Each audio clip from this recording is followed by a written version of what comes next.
જય માતાજી મિત્રો, રાતના 12 વાગે છે. હું જઈ રહ્યો છું આપણા જાનુ સોલંકીને મૂકવા માટે મિત્રો. હા, જોઈ રહ્યા છો મારા જાનુબેન બેઠા છે ગાડીમાં.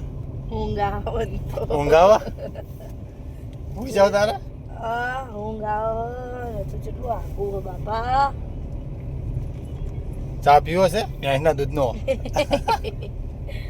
ચા પીવાનો. કાલ નીતિનભાઈ છોકરાનો બર્થડે હ એટલે હાલ તો જઈ હતી ઘેર, પણ હોઈ ગયો તો છોકરો. કાલે બર્થડે મનાવવા આવવાનું છે ને દીકરાનો? કાલે આવીશ. એમનો કાલે લેવા આવજો, હું આવીશ. હા.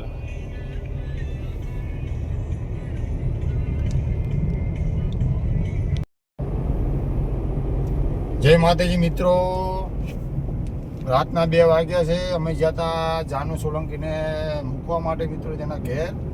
તમે આગલા વિડીયો મેં બનાવ્યો છે તેમાં જોજો. જાનુ સોલંકીને ઘેર મૂકવા છે તો હવે વળતા વળીએ છીએ. કારણ કે મિત્રો આપણે કોકને વેચ નમીએ તો કોક આપણી પાછળ એક હાથ નમે મિત્રો. કહેવત પણ છે અને ખરેખર સત્ય પણ છે. એટલે આપણે અડધી રાતે કોકનું કામ કરીએ તો કોક આપણું કામ કરે મિત્રો. એમને કોઈ બધાની હારે હસ્તી હારે ફરાતું નથી. આ બધા રાતના ઉજાગરા વેઠવા પડે, ખર્ચા કરવા પડે, ત્યારે સંબંધો વચવા છે મિત્રો. ને એક દોસ્તી, એક ભાઈબંધી, એક વિશ્વાસ વસ્તુ એવી છે મિત્રો, એ દિલ જીતવું ને એ બહુ મહત્વનું છે મિત્રો. હા, તો આગળ વિડીયોમાં તમે જોજો. જાનુબેન બેઠા છે ગાડીમાં, વ્લોગ બનાવેલો છે. વિડીયોને બને એટલો શેર કરજો અને ખૂબ સપોર્ટ કરજો. જય માતાજી મિત્રો.